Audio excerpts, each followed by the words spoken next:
Silakan Mas Wildan Akbar. Assalamualaikum Ustaz.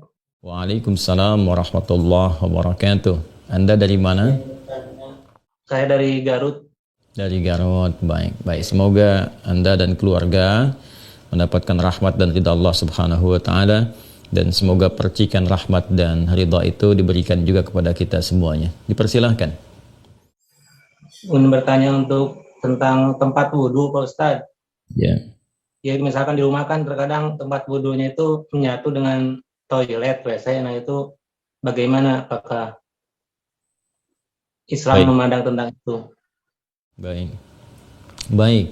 Terima kasih Mas Wildan, dan pertanyaan ini barangkali juga mewakili pertanyaan dari saudara-saudari kita yang lain terkait dengan hal yang dimaksudkan. Idealnya memang tempat wudhu itu berpisah dengan toilet. Mengapa? Karena di dalam tempat wudhu itu kita juga menyertakan berbagai macam kalimat-kalimat thayyibah yang mengiringi proses wudhu, baik sebelum ataupun setelah wudhu itu dilangsungkan. Bukankah kita saat berwudhu kan mengucapkan Bismillahirrahmanirrahim, kan? Sebagai mula kita mengerjakan segala kebaikan dengan dasar yang Nabi sabdakan, kullu amrin tibalin la yubda'u fihi bismillahirrahmanirrahim fahuwa abtar. Dan itu juga sebagai ekspresi ungkapan gambaran atas niat yang kita tujukan dari wudhu itu, kita arahkan untuk mendapatkan ridha Allah Subhanahu wa taala.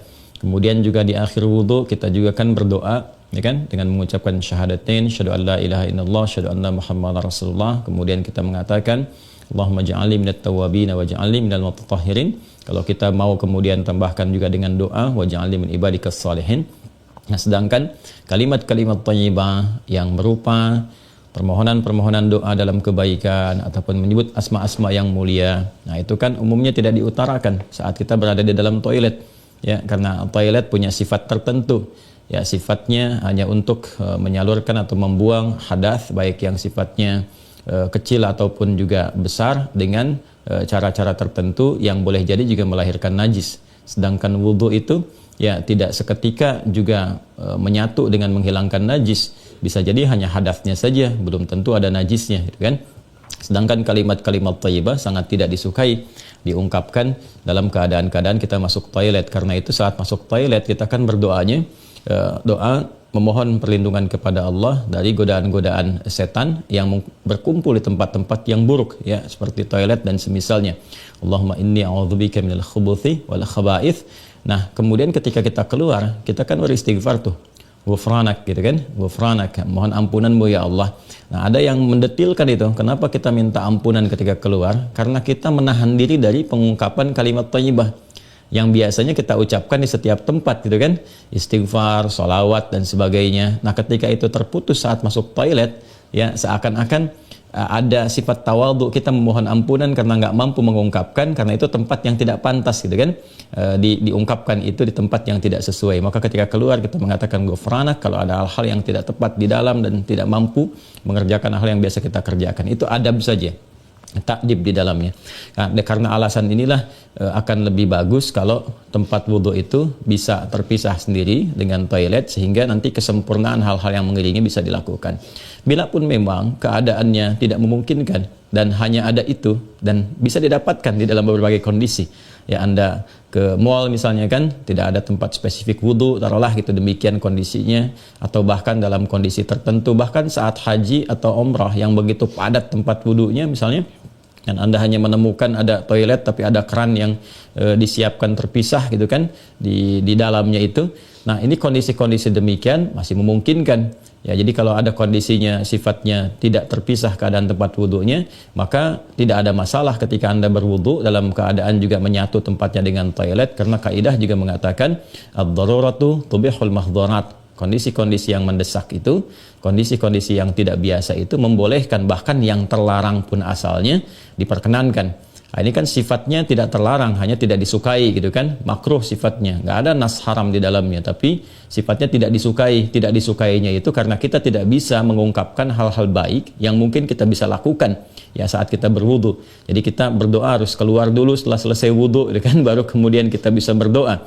Ataupun bismillahirrahmanirrahim hanya kita bisa ungkapkan dalam hati, nggak bisa kita lafadzkan gitu kan. Doa-doa pun kita iringkan di dalam hati. Nah itu hal-hal yang menjadikan kita kemudian tidak maksimal. Pun demikian juga ada satu kondisi lain, itu kan tempat berkumpulnya setan di tempat-tempat yang kurang bagus itu, sehingga godaan-godaan saat berwudu dan sebagainya, nah itu kadang-kadang lebih banyak. Nah ini tentunya juga di satu sisi tidak berlaku juga ya kondisi ini saat misalnya kalau mandi besar, kadang-kadang kan juga tempatnya menyatu juga dengan toilet, kan mandi besar juga berlangsung wudu di dalamnya, gitu kan?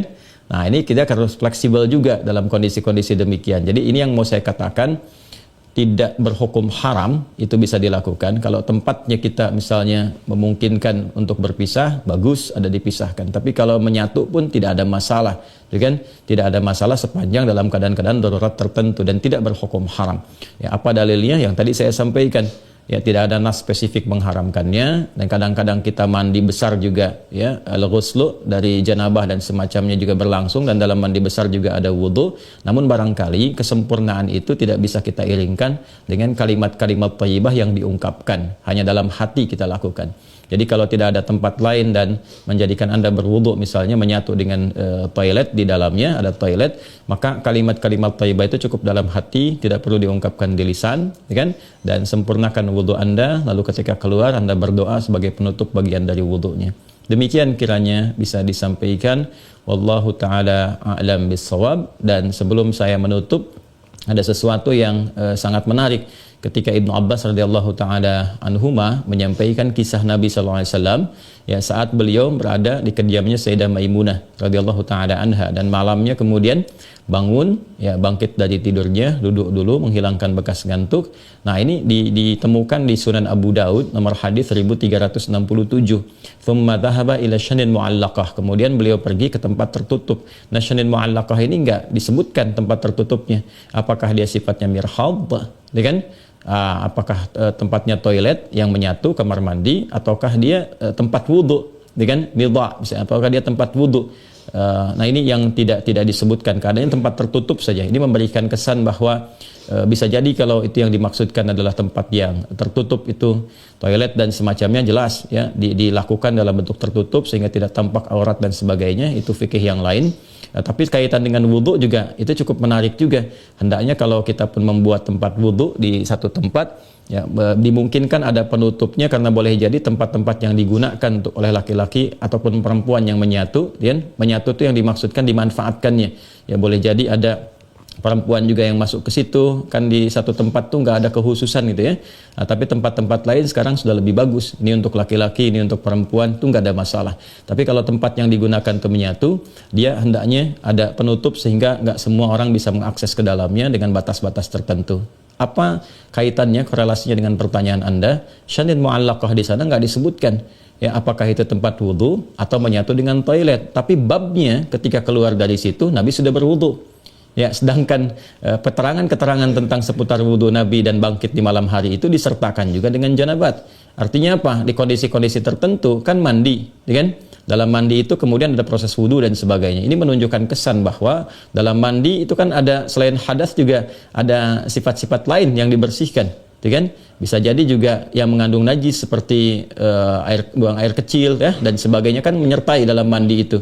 Nah ini memberikan kesan bahwa tidak ada hukum spesifik haram untuk mengerjakan wudhu di dalamnya, karena ada proses yang tadi saya sebutkan. Tapi lebih disukai kalau hanya untuk wudhu semata, tidak disertai dengan mandi yang lainnya, kalau ada tempat yang terpisah sehingga bisa menyempurnakan bacaan-bacaan yang dimaksudkan. Demikian Mas Wildan ya, semoga bisa dipahami dengan baik. Allahu ta'ala alam bissawab.